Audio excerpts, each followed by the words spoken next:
मैंने पृथ्वी को कभी नहीं जाना था। मेरा जन्म एक प्रयोगशाला में हुआ था, एक ऐसी नियति के लिए बनाया गया था जिसे मैंने कभी नहीं चुना। एक दूर के ग्रह की यात्रा। हमें मशीनों की तरह पाला गया, बिना परिवार के। हर दिन हमें एक नीला तरल पीने के लिए मजबूर किया जाता था। यह हमारी इच्छाओं, भय और सहज प्रवृत्तियों को शांत करता था। एक दिन मैंने इसे पीना बंद कर दिया और फिर मुझे जीने की भूख महसूस हुई।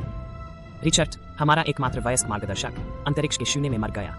हमने उसे जाते हुए देखा। उसकी आवाज, जो हमें शांति देती थी, एक पल में बुझ गई। उसके साथ व्यवस्था का आखिरी पुल भी मर गया और हम तारों के बीच अनाथ हो गए। और अचानक सिर्फ हम रह गए, 30 युवा बिना जंजीरों के और बिना नियंत्रण के। हमने वोटिंग की और उन्होंने मुझे नेता चुन लिया। मैं व्यवस्था बनाए रखने की कोशिश कर रहा था और हमें एक दूसरे को निगलने से रोकने की कोशिश कर रहा था। मैं असफल रहा। व्यवस्था बिखर गई। चीखें, हिंसा, शरीर बेकाबू प्रवृत्ति के आगे झुक गए। लेकिन भावनाओं के साथ अंधेरा भी आया।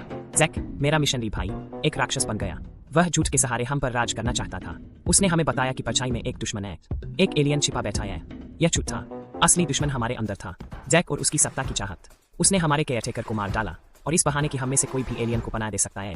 वह अपनी मर्जी से हमें एक एक करके खत्म कर देता। मैंने जैक से लड़ाई की, अपने लिए नहीं बल्कि दूसरों के लिए, सेला के लिए, फीबी के लिए, उन सभी के लिए जो अब भी अराजकता से बढ़कर किसी चीज में विश्वास करते थे।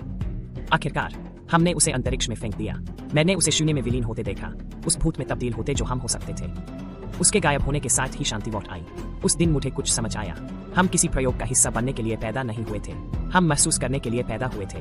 बिना इजाजत के प्यार करने के लिए, गलतियां करने और चुनने के लिए। दशकों बाद जहाज की खिड़की से मैंने एक नया ग्रह देखा, नीला और चमकीला।